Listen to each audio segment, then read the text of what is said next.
नमस्कार दोस्तों, Alisa success point online format पे एक बार फिर आप सभी का स्वागत व हार्दिक अभिनंदन है। आज की इस क्लास में हम पढ़ेंगे पश्चिमी मरुस्थलीय प्रदेश। यहाँ पर किस प्रकार के जो मरुस्थल है वो पाए जाते हैं, वो सभी हम मैप के साथ यहाँ पर पढ़ेंगे।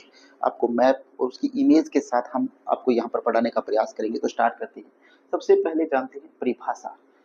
परिभाषा देखिए, ऐसे भूभाग जहाँ न्यूनतम वर्षा, उच्च दैनिक तापांतर व न्यूनतम जनसंख्या घनत्व, कंटीली झाड़ियां, रेतीली बालुई मिट्टी पाई जाती है तथा जो कृषि के लिए कम उपयुक्त हो, उस क्षेत्र को मरुस्थलीय क्षेत्र कहा जाता है। यानी जहाँ पर क्या पाए जाए, जहाँ पर न्यूनतम वर्षा होती हो, उच्च दैनिक तापांतर हो यानी तापमान ज्यादा हो, वहाँ का जनसंख्या घनत्व है वो न्यूनतम हो, जहाँ पर कंटीली झाड़ियां व रेतीली मिट्टी पाई जाती है, उस क्षेत्र को क्या बोलते हैं, मरुस्थलीय क्षेत्र बोलते हैं। तो ये तो ही इसकी थी परिभाषा। अब हम स्टार्ट करते हैं कि कौन कौन से मरुस्थल यहाँ पर पाए जाते हैं। बनावट और संरचना के आधार पर 3 प्रकार के मरुस्थल है वो होते हैं। कितने प्रकार के होते हैं? बनावट या संरचना के आधार पर 3 प्रकार के मरुस्थल होते हैं। वो जानते हैं कौन कौन से होते हैं। सबसे पहले देखिएगा ईर्ग। ईर्ग किसे कहते हैं? जो मरुस्थल पूर्णतः मरुस्थलीय होता है, जहां पर मिट्टी ही मिट्टी हो, उसको क्या बोलते हैं? ईर्ग बोलते हैं। क्या बोलते हैं? ईर्ग बोलते हैं। देखिए, पूर्णतः रेतीला जो मरुस्थल होता है उसे ईर्ग कहते हैं। इसे महान मरुस्थल भी कहते हैं और इसे क्या कहते हैं?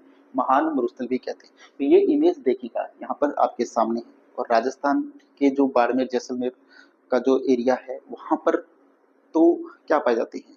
मरुस्थल के साथ साथ यहाँ पर हमादा प्रकार के भी मरुस्थल पाए जाते हैं, जैसलमेर और जो फालोदी का क्षेत्र है वहां पर। लेकिन जो पूर्णतः जो मरुस्थलीय जो क्षेत्र होता है उसको क्या बोलते हैं? ईर्ग बोलते हैं। ये क्या है? ईर्ग। क्या है? ईर्ग। यानी जो जहां पर रेत ही रेत हो उसे क्या बोलते हैं? ईर्ग बोलते हैं। देखिए, सर्वाधिक ईर्ग जो पाए जाते हैं वो कहाँ पर पाए जाते हैं? तो सर्वाधिक ईर्ग आपसे पूछे कि सर्वाधिक जो ईर्ग है वो कहाँ पर पाए जाते हैं, तो वो कहाँ पर पाए जाते हैं? जैसलमेर में पाए जाते हैं। कहाँ पर पाए जाते हैं? जैसलमेर में सर्वाधिक ईर्ग है वो पाए जाते हैं। इस प्रकार मरुस्थल में जलवायु अत्यधिक शुष्क व वनस्पति न्यूनतम होती है। तो ईर्ग जो होता है वहां पर जलवायु जो होती है वो अत्यधिक शुष्क और क्या होती है? न्यूनतम होती है। तो ये तो ईर्ग था, ध्यान रखना। इमेज से ऐसे समझाया है आपको कि इमेज आपके ध्यान में रहेगी तो ईर्ग का आपका पता रहेगा कि जो मरुस्थलीय जो क्षेत्र होता है उसको ही ईर्ग बोलते हैं। एक होता है हमादा। क्या होता है? हमादा। अब देखिए, हमादा किसे बोलते हैं वो भी हम इमेज के साथ पढ़ेंगे, लेकिन मैं आपको बता देता हूँ यहाँ पर हमादा क्या होता है।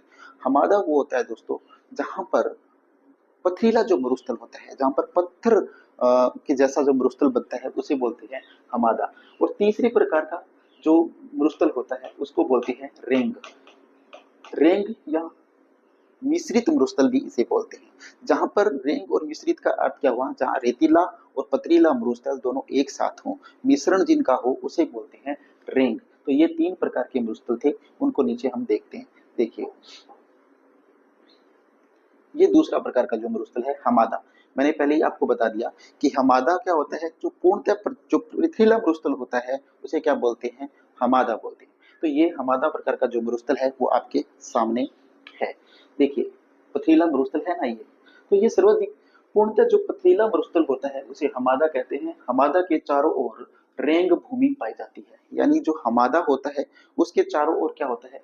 रेंग भूमि पाई जाती है। यानी रेंग भूमि का अर्थ क्या समझे कि ये जो हमादा प्रकार का मरुस्थल है इसके चारों ओर आपको रेत भी मिलेगी और पत्थर भी मिलेंगे। तो पथरीला और जो हमादा प्रकार का जो मरुस्थल होता है वो इसके चारों ओर मिलता है। ठीक है, यह बालू का स्तूप मुक्त प्रदेश होता है। यहाँ पर क्या होता है? बालू का मुक्त मरुस्थल ये होता है। इस प्रकार के मरुस्थल में कठोर चट्टानें पाई जाती है। ठीक है, चूने युक्त धरातल पाया जाता है यहाँ पर।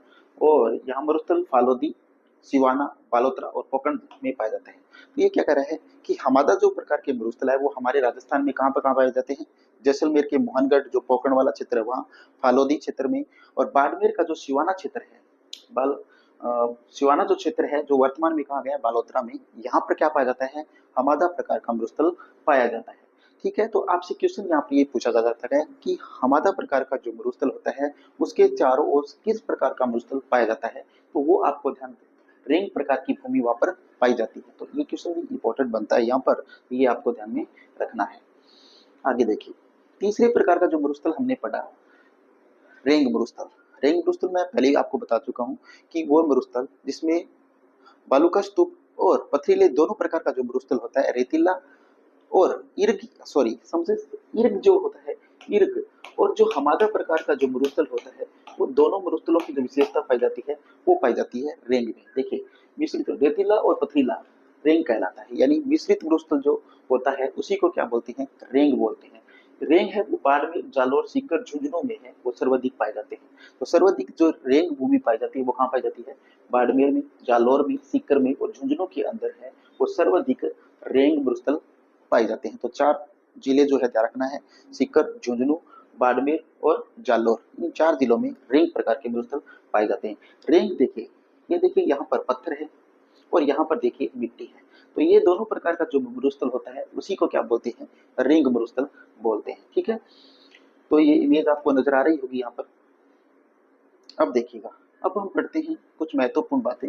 राजस्थान के पश्चिमी भाग में मरुस्थल बनने के कारण क्या है, कि राजस्थान का जो पश्चिमी जो भाग है वहां पर जो मरुस्थल बना था, उस मरुस्थल बनने का कारण क्या था, एक्चुअल कारण क्या था, वो हम यहाँ पर पढ़ते हैं। ठीक है, तो यहाँ पर देखिए, पहला कारण है कि अरावली की जो वृष्टि छाया प्रदेश है, यहाँ पर इसकी क्या पाई जाती है, कमी पाई जाती है। कि अरावली की जो वृष्टि छाया प्रदेश है उसकी कमी पाई जाती है, इसी कारण यहाँ पर मरुस्थल बना था पश्चिमी भाग के अंदर। दूसरा भाग है कि अतिचारण व अनियंत्रित पशु चराई के कारण, अतिचारण मतलब बहुत ज्यादा चराई के कारण, और अनियंत्रित पशु चराई के कारण।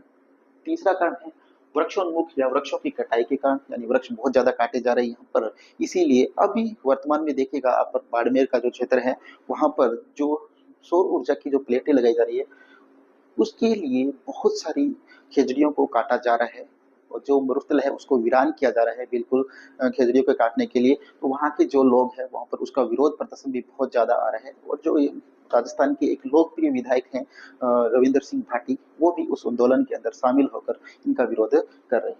तो चौथा कारण है कि मानवीय कारक, जैवीय प्रौद्योगिकी, रासायनिक उर्वरकों का उपयोग, ये भी एक महत्वपूर्ण कारक है।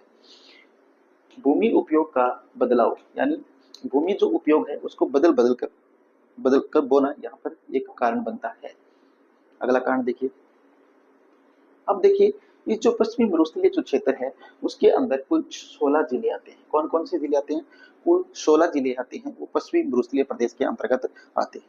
तो जानते हैं कौन कौन से, देखिए गंगानगर, हनुमानगढ़, बीकानेर, चूरू, झुंझुनू, सीकर, यानी देखिएगा गंगानगर, हनुमानगढ़, चूरू, झुंझुनू, सीकर। ठीक है, उसके बाद देखिएगा डीडवाना, कुचामन, नागौर, अजमेर तो नहीं आता होगा, देखिए झुंझुनू, सीकर, और उसके बाद जैसलमेर, जोधपुर, फालौदी, बालोतरा, पश्चिमी ब्यावर, पाली, जालोर, डीडवाना, नागौर, कुछ डीडवाना, कुचामन। तो देखिए यहाँ पर पश्चिमी ब्यावर आता है, जोधपुर आता है, बालोतरा आता है, बाड़मेर आता है, जैसलमेर आता है, ठीक है, फालौदी आता है, बीकानेर आता है, तो जालोर आता है, ठीक है, और पाली आता है। ये जो जिले आते हैं ये किस में आते हैं, 16 जो जिले हैं वो पश्चिमी मरुस्थलीय प्रदेश के अंतर्गत आते हैं। तो यहाँ पर देखिए, ऐसे देखिए, यहाँ आप समझने का प्रयास कीजिएगा, ये देखिए यहाँ से लगेगा और यहाँ पर आइएगा, ठीक है, ये जो क्षेत्र है, फिर यहाँ से लगेगा, चलिएगा यहाँ पर, यहाँ होते हुए पाली, जालोर, बालोतरा, बाड़मेर, और जो ये जो क्षेत्र है, ये जो क्षेत्र कहलाता है वो क्या कहलाता है, पश्चिमी मरुस्थलीय क्षेत्र कहलाता है। देखिए, तो ये थोड़ा सा ध्यान रखना, डायग्राम से बताने का यही मकसद है कि आपको जो अगर मैप याद होगा तो आप अच्छी प्रकार से इसको कर पाएंगे, किसी प्रकार की दिक्कत आपको नहीं होगी। ठीक है, आगे देखिए, अब हम पढ़ते हैं थोड़ा सा डिटेल से कि मरुस्थलीय प्रदेशों के का विस्तार है वो 4 संभागों में है। संभाग कौन कौन सा, एक तो बीकानेर संभाग में है, जोधपुर संभाग, अजमेर संभाग और जयपुर संभाग, इसमें कुल 4 संभाग आते हैं। कौन सा, बीकानेर संभाग, दूसरा जोधपुर संभाग, तीसरा अजमेर संभाग, चौथा जयपुर संभाग भी इसमें आता है। ठीक है, अब देखिए पश्चिमी मरुस्थलीय प्रदेशों की प्रमुख विशेषताएं क्या है, कि पश्चिमी जो मरुस्थलीय प्रदेश है उसकी विशेषताएं हैं, वो क्या क्या विशेषताएं हैं उनके बारे में हम पढ़ते हैं। देखिए, क्षेत्रफल इसका कितना है, 2,09,042 वर्ग किलोमीटर, लेकिन मुख्य मरुस्थलीय क्षेत्र जो है वो है 1,79,250.67 वर्ग किलोमीटर, वर्ग किलोमीटर नहीं होगा, वर्ग मील होगा ये। ठीक है, आगे देखिए, इसका जनसंख्या कितनी है, 40%। पश्चिमी जो मरुस्थलीय प्रदेश है इसकी जो क्षेत्रफल है वो कितना है, 40% क्षेत्र है। और जनसंख्या यहाँ पर कितनी रहती है? 61.11% जनसंख्या यहाँ पर रहती है। ठीक है, आगे देखिए वर्षा कितनी होती है यहाँ पर? वर्षा वर्षा कितनी होती है? सॉरी, जनसंख्या है ना, इसका क्षेत्रफल क्षेत्रफल कितना है? 61.11% इसका क्षेत्रफल है। सॉरी, माफी चाहूंगा। ठीक है, आगे इसमें वर्षा कितनी होती है? 0 से 50 सेंटीमीटर वर्षा होती है यहाँ पर।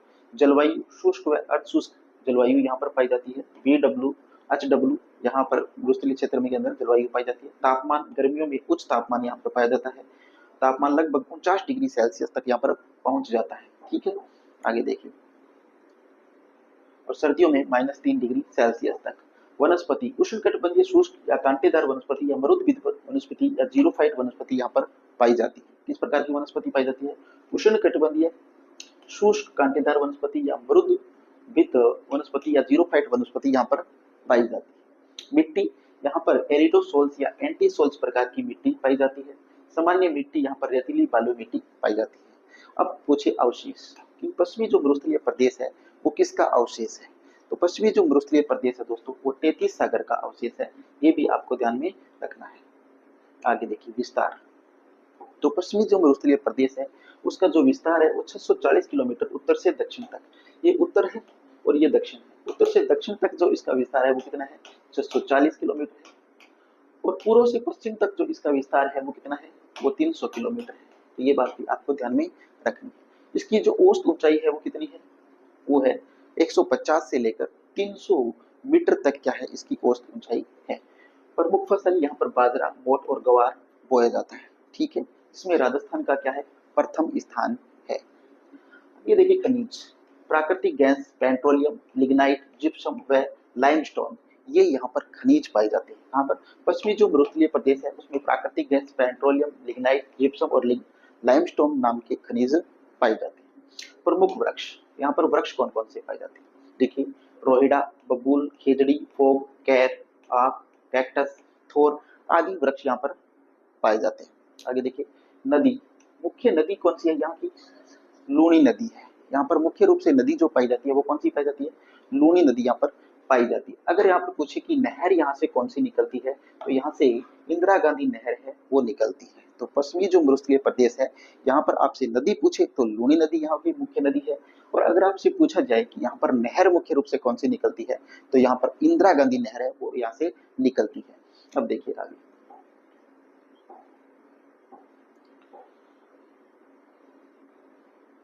आगे क्या है? प्रमुख राष्ट्रीय राजमार्ग कि जो पश्चिमी मरुस्थलीय प्रदेश है यहाँ से प्रमुख राष्ट्रीय राजमार्ग कौन सा निकलता है? तो वो निकलता है NH 62। NH 62 जो है वो राष्ट्रीय राजमार्ग निकलता है वो किसे? पश्चिमी मरुस्थलीय प्रदेश के अंदर से। अब मरुस्थलीय प्रदेश का सबसे बड़ा जिला जो है वो जैसलमेर है।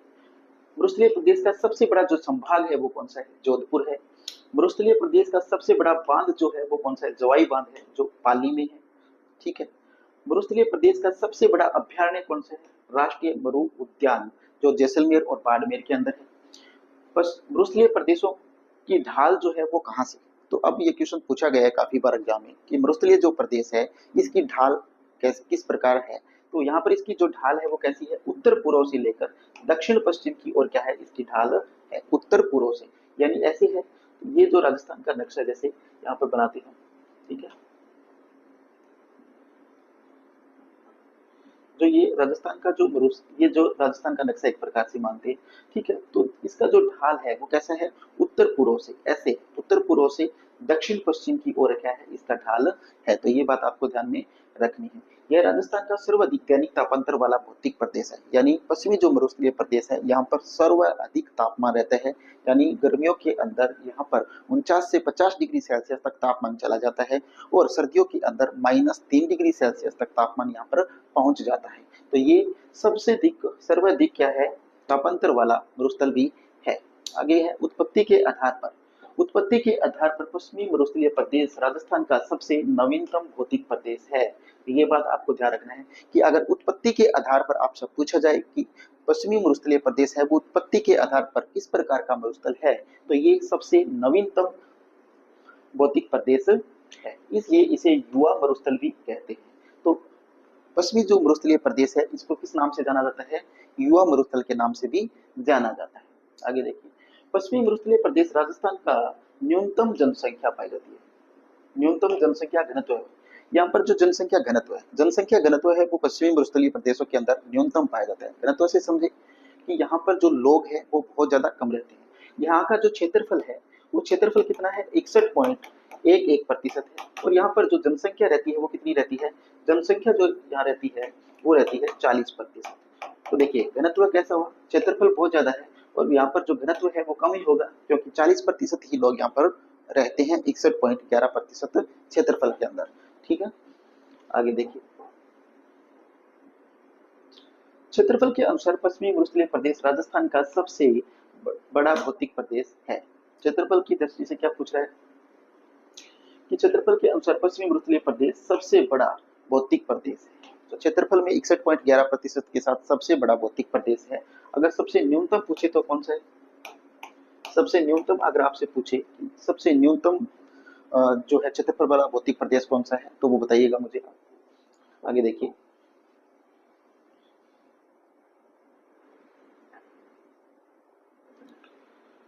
ये देखिएगा, अब यहाँ पर थोड़ा सा अलग बालू स्तूपों के प्रकार हम यहाँ पर पढ़ेंगे। ठीक है,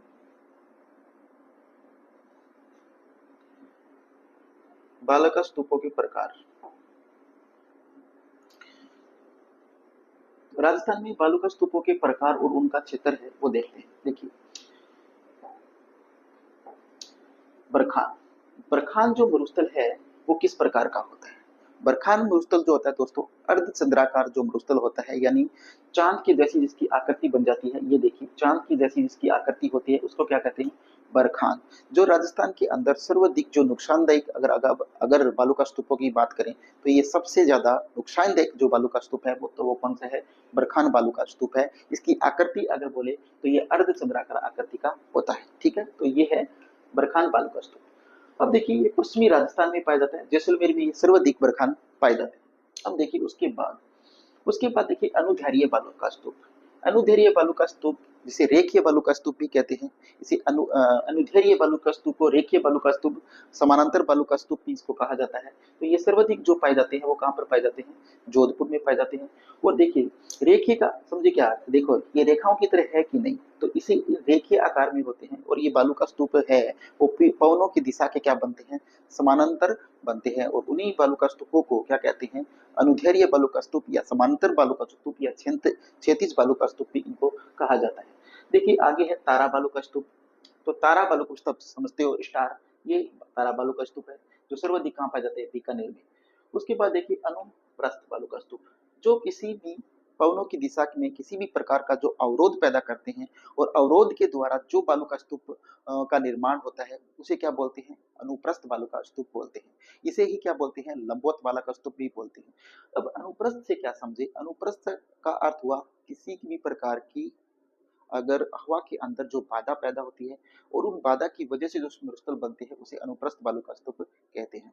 तो यहाँ पर जो अनुप्रस्थ का अर्थ है कि जैसे हमारे जो मरुस्थल है उसमें किस प्रकार की जो देखिए जो वृक्ष जो पाए जाते हैं, छोटी मोटी जो झाड़ियां पाई जाती है, तो उनके पास क्या आती है? मिट्टी आकर रुक जाती है और उस मिट्टी से क्या बन जाता है? धीरे धीरे मरुस्थल बनना शुरू हो जाता है। तो उसी को क्या बोलते हैं? अनुप्रस्थ बालू का स्तूप बोलते हैं। सीप, सीप क्या है? सीप सर्वाधिक जैसलमेर में पाए जाते हैं। तो ये सीप की आकृति है। इनको थोड़ा सा डिटेल से हम देखिए आगे देखते हैं। अब देखिए ये किस प्रकार का होता है। यहाँ पर आपको अच्छी प्रकार से समझ में आएगा कि अनुदैर्घ्य बालू का स्तूप, पवनानुवर्ती बालू का, रेखीय बालू का स्तूप, समांतर बालू का स्तूप, क्षैतिज बालू का स्तूप, सीप बालू का स्तूप, ये एक ही बालू का स्तूप का नाम है जिसे आप क्या बोलते हैं? अनुदैर्घ्य बालू का स्तूप। यानी देखिए, अनुप्रस्थ अनुदैर्घ्य बालू का स्तूप को आप रेखीय बालू का स्तूप से याद रखिए। और इसी को क्या बोलते हैं? देखिए रेखाओं के अंदर ये जो रेखाएं नजर आ रही है आपको, इसी को ही क्या बोलते हैं? अनुदैर्घ्य बालू का स्तूप, पवनानुवर्ती बालू का स्तूप या क्षैतिज बालू का स्तूप या सीप बालू का स्तूप बोलते हैं। जो पवनों की दिशा के समानांतर बनते हैं, जिस प्रकार हवा चलती है उसी के अनुसार जो बालू का स्तूप बनते हैं उसी को क्या बोलते हैं? अनुदैर्घ्य या रेखीय बालू का स्तूप बोलते हैं। तो आशा करता हूँ कि ये आपको यहाँ पर इमेज देख के भी समझ में आ रहा है इमेज को याद रखिएगा कि किस प्रकार की इमेज थी अनुदैर्ध्य बालू का स्तूप की, उसी प्रकार से आपको याद हो जाएगा। तो आशा करता हूँ कि ये आपको क्लास अच्छी लग रही होगी। अगर क्लास अच्छी लग रही है तो आप इसको ज़्यादा से ज़्यादा अपने दोस्तों तक शेयर कीजिए, और अभी तक अगर आपने हमारे YouTube channel Alisa success point को सब्सक्राइब नहीं किया है तो सब्सक्राइब जरूर कर लीजिएगा। और इन सभी की पीडीएफ और लेटेस्ट क्वेश्चन जो आज मॉडर्न पैटर्न के अंदर जो आरएसएसएम बी बोर्ड या हो या आरपीएससी बोर्ड हो, उसके लेवल के क्वेश्चंस में हमारे यूट्यूब चैनल और हमारे टेलीग्राम चैनल दोनों पे डेली डालता हूं, तो वो भी आप ज्वाइन कीजिएगा। अब हम पढ़ते हैं आगे। देखिए, अब देखिए थोड़ा सा पढ़ते हैं इसके बारे में। ये बालू का स्तूप पवनों की दिशा के समानांतर बनते हैं। मैंने पहले ही बता दिया कि जो अनुदैर्ध्य बालू का स्तूप है वो पवनों की दिशा के क्या बनते हैं, समानांतर बनते हैं। ये अनुदिश बनते हैं। समांतर या अनुदिश एक ही बात होती है। इन्हें रेखीय बालू का स्तूप भी कहते हैं। ठीक है, तो ये हो गया क्लियर पहले। ये सभी प्रकार के बालू का स्तूप सबसे ऊंचे बालू का स्तूप होते हैं। तो ये अनुदैर्ध्य बालू का स्तूप होते हैं वो सबसे ऊंचे होते हैं। बालू का स्तूप है वो जैसलमेर और बाड़मेर में सर्वाधिक पाए जाते हैं। तो अनुदैर्ध्य या रेखीय बालू का स्तूप या पवनानुवर्ती बालू का स्तूप, सी बालू का स्तूप, ये सर्वाधिक कहाँ पाए जाते हैं, जैसलमेर और बाड़मेर के अंदर पाए जाते हैं। इनके अलावा भी पाए जाते हैं जो डिस्कशन करते हैं। ये बालू का स्तूप इधर दक्षिण से पश्चिम की ओर, दक्षिण पश्चिमी जो भाग है राजस्थान का, ये जो दक्षिणी पश्चिमी भाग है, ये पश्चिमी जो भाग है दक्षिण, ये जो भाग है यहाँ पर जो है ये मुस्तल पाए जाते हैं। देखिए जैसलमेर भी, जैसलमेर रामगढ़ में, बाड़मेर, बालोतरा, फालोदी, जोधपुर जिलों में ये पाए जाते हैं। और घग्गर जो नदी है बेसिन के में रेखीय बालू का स्तूप है वो पाए जाते हैं। तो ये भी पूछा जा सकता है आपको, घग्गर नदी का जो क्षेत्र है वहां पर भी क्या पाए जाते हैं, अनुदैर्ध्य बालू का स्तूप पाए जाते हैं। ठीक है, आगे देखिए।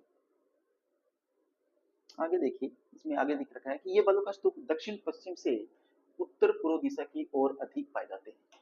ये जो बालू का स्तूप है, अनुदैर्ध्य बालू का स्तूप, वो दक्षिण पश्चिम से, यानी जो राजस्थान का ये जो क्षेत्र है दक्षिण पश्चिम से ये उत्तर पूर्व की ओर, उत्तर पूर्व की ओर अधिक पाए जाते हैं, यानी सबसे अधिक पाए जाते हैं यहाँ पर दक्षिण पश्चिमी, और उसके बाद पाए जाते हैं उत्तर पूर्व के अंदर। ठीक है, इनकी जो लंबाई होती है वो कितनी होती है, इनकी लंबाई जो होती है वो 10 मीटर तक होती है। इनकी 10 से लेकर 20 मीटर तक होती है, तथा इनकी जो चौड़ाई होती है वो 100 से लेकर 200 मीटर तक इनकी चौड़ाई होती है। ठीक है, इन्हें गासी, कारवा, कॉरिडोर मार्ग, ये दो पवनावर्ती बालू का स्तूपों के बीच में निमन भूमि है, उसे गासी कारवा मार्ग कहा जाता है। क्या कह रहा है कि दो पवनानुवर्ती बालू का स्तूपों के बीच में जो निमन भूमि होती है उसको क्या कहते हैं, गासी या कारवा कहते हैं। जैसे जैसे ये बालू का स्तूप बन गया कोई, ठीक है, ये बालू का स्तूप है और ये दूसरा कोई बालू का स्तूप है, जो इनके बीच के अंदर जो निमन भूमि होती है उसी को क्या कहते हैं, गासी या कारवा कहते हैं, या कॉरिडोर मार्ग कहते हैं। ठीक है, आगे देखिए। अगला देखिए आगे क्या कर रहा है, दूसरा जो बालू का स्तूप है वो है अनुप्रस्थ बालू का स्तूप। इसी को लंबवत बालू का स्तूप, समकोणीय बालू का स्तूप, अपवनानुवर्ती बालू का स्तूप भी कहते हैं। तो ये इनके कुछ अन्य नाम हैं जो मैंने लिख रखे हैं। जितने भी नाम होते हैं उनको सभी को यहाँ पर मैंने लिख दिया है। ठीक है, ये देखिए आगे, इस प्रकार के बालू का स्तूप पवनों के मार्ग में आने वाले अवरोध के कारण बनते हैं। ये बातें मैंने पहले ही आपको बता दी थी कि पवनों की मार्ग के अंदर जिस प्रकार का कोई भी, जैसे पत्थर, बड़ा पत्थर आ गया या कोई छोटी मोटी झाड़ी आ गई, ठीक है, कैर आ गई या कुछ खींप आ गई राजस्थानी भाषा में, तो उन्हीं से किसका निर्माण होता है, इन अनुप्रस्थ बालू का स्तूपों का निर्माण होता है। जैसे देखिए ये मरुस्थल है और इस मरुस्थल में देखो ये झाड़ी है, यहाँ पर इन झाड़ियां हैं, छोटे छोटे कोई पौधे हैं, और इन पौधों के सहारे, इन पौधों के सहारे जो मिट्टी आकर रुकने लग जाती है, और इन मिट्टी के रुकने से एक मरुस्थल का रूप जो धारण कर लेता है उसे ही क्या बोलते हैं, अनुप्रस्थ बालू का स्तूप बोलते हैं। ठीक है, बनते हैं, अतः ये वायु की दिशा के समकोण पर या लंबवत बनते हैं, इसीलिए इसे लंबवत या समकोणीय बालू का स्तूप कहते हैं। ठीक है, आगे देखिए।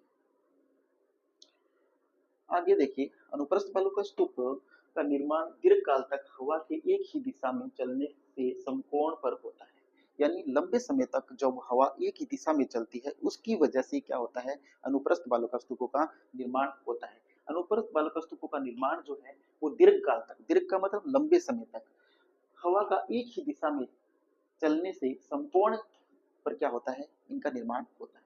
ठीक है, ये बालू का स्तूप आकार में बड़े व स्थायी होते हैं। ये क्या होते हैं, बड़े भी होते हैं लेकिन स्थायी भी होते हैं। और अनुदैर्ध्य बालू का स्तूप होते हैं वो अस्थायी होते हैं। पवनों की गति परिवर्तनशील होने पर इनका बालूका स्तूपों की आकृति में भी परिवर्तन आता है। ये बात भी ध्यान रखना, क्वेश्चन बन सकते हैं कि ऐसे कौन से बालूका स्तूप है जो पवनों की दिशा में परिवर्तन के साथ उनका रूप भी परिवर्तित हो जाता है, तो वो बालूका स्तूप कौन से होते हैं? तो वो कौन से होते हैं? अनुप्रस्थ बालूका स्तूप होते हैं। कि पवनों की गति में अगर परिवर्तन होता है तो इनके बालूका स्तूपों की आकृति में भी परिवर्तन हो जाता है, ठीक है। इसलिए ये पंजाकार या यू आकृति में भी बनाते हैं। इस प्रकार ये पंजाकार और यू आकृति के जो बालूका स्तूप है वो, अब यहाँ पर क्वेश्चन बन सकता है कि किस प्रकार के बालूका स्तूपों को यू आकृति या पंजाकार आकृति के रूप में जाना जाता है? तो वो जाना जाता है अनुप्रस्थ बालूका स्तूपों को। यानी ये जो बालूका स्तूप है वो ऐसे बन जाते हैं, ठीक है, यू आकृति में या पंजाकार। पंजा कैसा होता है? ऐसा। तो इस प्रकार से ये बन जाता है, ठीक है। ये बालूका स्तूप पुंगल, बीकानेर के चारों ओर व राउतसर, हनुमानगढ़ व सूरतगढ़, गंगानगर व जोधपुर, चूरू, झुंझुनू जिलों में पाए जाते हैं। तो कौन कौन से बालूका स्तूप? अनुप्रस्थ जो बालूका स्तूप है वो पुंगल, बीकानेर के चारों ओर, राउतसर, हनुमानगढ़, सूरतगढ़, गंगानगर, जोधपुर, चूरू और झुंझुनू जिलों में पाए जाते हैं, ठीक है। आगे देखिए, अगला बालूका स्तूप है 3 नंबर का, वो है बरखान या बरछान या अर्धचंद्राकार बालूका स्तूप, जो मैं पहले भी आपको बता चुका हूँ कि जिनकी आकृति जो होती है वो इस प्रकार बन जाती है। जैसे देखिएगा, ये जो आकृति है ये क्या है? अर्धचंद्राकार बालूका स्तूपों की आकृति है। जो चांद की जैसी आकृति इनकी बन जाती है उन्हें क्या बोलते हैं? बरखान या बरछान बोलते हैं। देखिए, यही देखिए, हर तरीके का बन जाए, चांद की जैसी आकृति जिनकी बन जाती है उसे बरखान या बरछान बालूका स्तूप कहते हैं, या अर्धचंद्राकार बालूका स्तूप भी इन्हें कहा जाता है, ठीक है। आगे देखिए, अब इनकी विशेषताएं देखते हैं। ब्रुसलीकरण के प्रसार में जो सर्वाधिक उत्तरदायी है वो बरखान बालूका स्तूप है। जो ब्रुस्तल का जो फैलाव हो रहा है, ब्रुस्तल जो बढ़ रहा है, उसका सर्वाधिक जो महत्वपूर्ण कार्य है वो कौन सा है? सर्वाधिक जो उत्तरदायी है उसके लिए वो कौन है? बरखान बालूका स्तूप है। ये बालूका स्तूप अर्धचंद्राकार बालूका स्तूप कहलाते हैं, ठीक है। आगे देखिए, इनका पवनानुमुखी ढाल है वो मंद होता है वह उत्तल होता है। इनका जो पवनामुखी जो ढाल होता है वो उत्तल होता है या मंद होता है, तथा पवनामुखी जो ढाल होता है वो तिरव या अवतल होता है, ठीक है। चंद्राकार बालूका स्तूपों में पाए जाने वाले गर्त को ढाड कहा जाता है। यानी जो बरखान पाए जाते हैं उनके बालूका स्तूपों में पाए जाने वाले जो गर्त होते हैं, गर्त मतलब जो गड्ढे होते हैं, उनको क्या कहते हैं? ढाड कहा जाता है। ये अस्थायी रूप से वर्षा जल एकत्रित होता है, और इस ढाड में क्या होता है? अस्थायी रूप से जो है वर्षा का जल है वो एकत्रित हो जाता है। ढाड से क्या समझे? जैसे चंद्राकार जो बालू का स्तूप ऐसे बनता है, ठीक है, तो यहाँ पर जो अस्थायी जो झील बन जाती है उसको क्या बोलते हैं? गर्त बन जाते हैं, उसको क्या बोलते हैं? ढांड बोलते हैं। और यह अस्थायी रूप से वर्षा की क्या बन जाती है?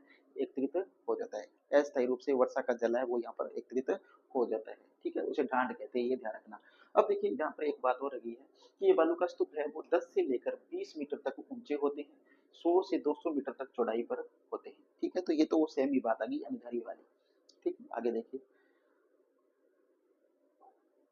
ये निम्नलिखित स्थानों पर पाए जाते हैं: भालेरी चूरू में, सीकर देशनोक, लोनकंड सर बीकानेर, बालोतरा, ओशिया जोधपुर, सूरतगढ़ गंगानगर, जायल नागौर, डीडवाना कुचामन, मेंथा नदी घाटी के पास ये पाए जाते हैं।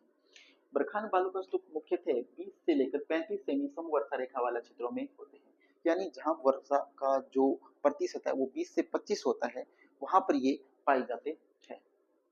पैराबोलिक वाला स्तूप। अब चौथा जो बालू का स्तूप है वो कौन सा है? पैराबोलिक वाला का स्तूप है।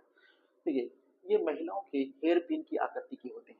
जो कौन से बालू का स्तूप है जो महिलाओं की हेयर पिन की आकृति के होते हैं, उन्हें क्या बोलते हैं? पैराबोलिक बालू का स्तूप या प्रवल्यकार बालू का स्तूप भी इनको बोलते हैं। इनका जो विस्तार है वो संपूर्ण मरुस्थल क्षेत्र में होता है। जो पैराबोलिक बालू का स्तूप या प्रवल्यकार बालू का स्तूप है, इनका जो विस्तार है वो संपूर्ण राजस्थान में पाया जाता है। सर्वाधिक गंगानगर में पाए जाते हैं। तो पैराबोलिक जो बालू का स्तूप है वो सर्वाधिक अगर पूछे तो कहाँ पाया जाता है? गंगानगर में। इस प्रकार के टीले उन स्थानों पर बनते हैं जहाँ पेड़ पौधे हवा के बहाव में बाधा डालते डालते हैं, और इनके खुले छोर का रुख हवा के रुख के विपरीत होता है, ठीक है। इन टीलों को हवा से टकराने से अंग्रेजी यू आकार के बन जाते हैं। तो ये भी बालू का स्तूप है। अनुप्रस्थ बालू का स्तूप और पैराबोलिक जो बालू का स्तूप है उनकी आकृति कैसी होती है? यू आकार की होती है, कटाव आ जाता है। और दक्षिणी पश्चिमी जो बालू का स्तूप की भुजाएं औसतन है वो 3 से 4 किलोमीटर लंबी होती है। दक्षिण पश्चिम में जो बालू का स्तूप बनते हैं, पैराबोलिक बालू का स्तूप, उनकी जो भुजाएं होती है वो 3 से 4 किलोमीटर लंबी होती है, तथा तीरों कोण पर मिलकर बालों की पिन की आकृति का ये निर्माण करते हैं, हेयर पिन का जैसा निर्माण करते हैं। उत्तर पूर्व में भुजाएं छोटी होती है जो औसतन 500 मीटर तक होती है। इनकी ऊंचाई है वो 20 से 25 मीटर तक होती है। तो ये बातें कुछ है जो ध्यान में रखनी है आपको। अब देखिए आगे, नेटवर्क बालुका स्तूप। नेटवर्क बालुका स्तूप क्या होते हैं? ये ये बालुका स्तूप राजस्थान के उत्तरी और जो पूर्वी मरुस्थल है, जैसे हनुमानगढ़ जिले के हिसार भिवानी के जो जिले लगते हैं उनके यहाँ पर बनते हैं। कि यानी हिसार के साथ जो जिले लगते, सॉरी हरियाणा के साथ जो जिले लगते हैं राजस्थान के, उन जिलों में नेटवर्क बालुका स्तूप पाए जाते हैं। यानी उत्तर से लेकर जो ये भाग है, उत्तर से लेकर ये पूर्वी जो भाग है यहाँ पर, ये क्या पाए जाते हैं? उत्तरी पूर्वी मरुस्थल यानी हनुमानगढ़ या हिसार भिवानी हरियाणा तक ये विस्तृत पाए जाते हैं। मुख्यतः हरियाणा के सीमावर्ती जो 8 जिले हैं, राजस्थान के जो 8 जिले जो हरियाणा से सीमा लगाते हैं, उनमें ये नेटवर्क बालुका स्तूप पाए जाते हैं। जैसे हनुमानगढ़, चूरू, झुंझुनू, सीकर, कोटपुतली, बहरोड, खैरातल, तिजारा, ठीक है, अलवर, डिंग, यहाँ पर क्या पाए जाते हैं? ये नेटवर्क बालुका स्तूप पाए जाते हैं। ये बालुका स्तूप पवनों के द्वारा लहरनुमा आकृति से श्रृंखला के समान दिखाई देते हैं। इनका आकार छोटे व अस्थायी होते हैं। आगे देखिए, अवरोधी बालुका स्तूप। अवरोधी बालुका स्तूप तो हमने पढ़ लिए पहले ही। जो अनुप्रस्थ बालुका स्तूप होते हैं उसी प्रकार के अवरोधी बालुका स्तूप होते हैं। इनका निर्माण अवरोध के कारण उत्पन्न जमाव से होता है और ये झाड़ी, पेड़, भवन, पहाड़ी के कारण हो जाता है, जो पहले मैं आपको बता चुका हूँ। पुष्कर, बूढ़ा पुष्कर, नागपाट, अजमेर, दूदू, जोबनेर, जयपुर, सीकर की पहाड़ियों में, हर्ष की जो पहाड़ी है वहां पर ये मिलते हैं। तो ये बात तो मैं पहले ही क्लियर कर चुका हूँ कि कहाँ पर पाए जाते हैं। अब देखिए, सबर काफिज, सब काफी सबर काफिज बालुका स्तूप। ये मरुस्थल क्षेत्र छोटी छोटी झाड़ियों व ऊंचे घास के झुंडों के चारों ओर बनते हैं। तो सफर काफिज उसी का नाम परिवर्तित कर दिया गया है। जो अनुप्रस्थ बालुका स्तूप थे उन्हीं का नाम परिवर्तन करके क्या कर दिया गया है? सफर काफिज। ये एक ही होते हैं। जो झाड़ियों के पास सटकर जो मरुस्थल बनते हैं उन्हें ही सफर काफिज बालुका स्तूप कहते हैं। ये पश्चिमी मरुस्थल में ऐसे बालुका स्तूप पाए जाते हैं। ये अनियमित आकार के व अस्थायी होते हैं। तारा बालुका स्तूप जो हमने पहले ही पढ़ दिया। हमादा के चारों ओर स्थित बालुका स्तूप जो तारा बालुका स्तूप पाए जाते हैं। ठीक है, अब देखिए तारा बालुका स्तूपों के बारे में कि ये बालुका स्तूप तारे के आकार के होते हैं। जहां पर ये हवा की दिशा बार बार बदलती है वहां ऐसे बालुका स्तूप का निर्माण होता है। जहां हवा की दिशा, पवन की दिशा जो बार बार परिवर्तित होती है वहां पर तारा बालुका स्तूपों का निर्माण होता है। ठीक है, इनका निर्माण संश्लिष्ट व अनियत वायु पवनों के क्षेत्र में ही होता है। कौन सी पवनों के क्षेत्र में होता है? जहाँ संश्लिष्ट व अनियत वायु पवनों के क्षेत्र में ही इनका निर्माण होता है। जो इनका जो ऊंचाई होती है वो 10 मीटर से लेकर 25 मीटर तक होती है। तारा बालुका स्तूप जैसलमेर के मोहनगढ़ में, पोखरण में क्षेत्र में व गंगानगर के सूरतगढ़ में, बीकानेर, जोधपुर जिलों में मिलते हैं। तो जैसलमेर के मोहनगढ़ और पोखरण में और गंगानगर में के सूरतगढ़ में, बीकानेर और जोधपुर में ये मिलती है। तारा बालुका स्तूप सर्वाधिक लाठी श्रृंखला में देखने को मिलता है। जैसलमेर की जो लाठी सीरीज है वहां पर सर्वाधिक तारा बालुका स्तूप है वो देखने को मिलते हैं। तो दोस्तों आज के लिए इतना ही। आशा करता हूँ कि ये क्लास आपको अच्छी लगी होगी। अगर अच्छी लगी है तो हमारे यूट्यूब चैनल ऐसा सक्सेस पॉइंट को सब्सक्राइब कीजिए, इस क्लास को ज़्यादा से ज़्यादा शेयर कीजिए और हमारे इसी प्रकार की क्लास को देखने के लिए हमारे जो टेलीग्राम चैनल है अलीसा सक्सेस पॉइंट उसको ज्वाइन कीजिए। वहाँ पर मैं डेली क्वेश्चन डालता हूँ प्रैक्टिस के लिए, वहाँ पर ही आपको पीडीएफ मिलेगी। तो इस क्लास को देखने के लिए आपका धन्यवाद। Thank you. जय हिंद, जय भारत।